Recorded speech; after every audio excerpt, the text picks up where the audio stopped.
In this video, we're going to talk about designing our first layout. We're going to start by just getting some content into the layout. So we're going to use a lorem ipsum generator. You can Google that, or I've got one linked on the website. You tell it how many paragraphs you need and hit generate, and then you can copy the text from there.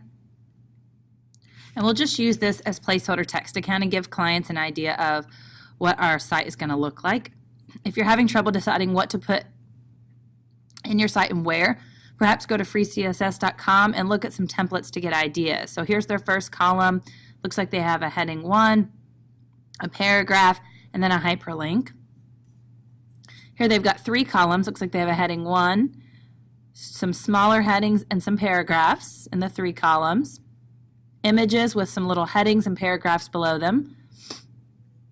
And then here's another section with a heading, and then a small, maybe heading 4, and a paragraph.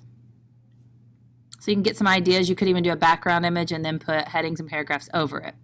So let's head back to our site, and I'm going to go to my 3 columns down here, and I've decided to do a little paragraph below each of these. So you just paste in the paragraph.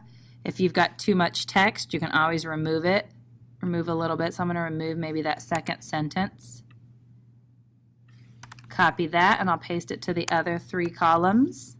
So we're not worrying about styles just yet, just getting the content in there. Then we'll go to our single column, and maybe we'll eventually center that text and add a smaller paragraph beneath it. Up here I've done headings and lists, and maybe instead of an H1 we can switch these to H2s.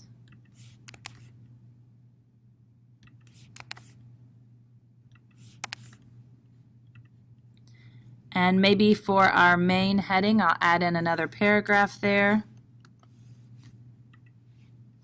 And we can style that later, like maybe we'll style it to not be quite as wide and throw a background image in there. So step 1 is just to get some content on the page.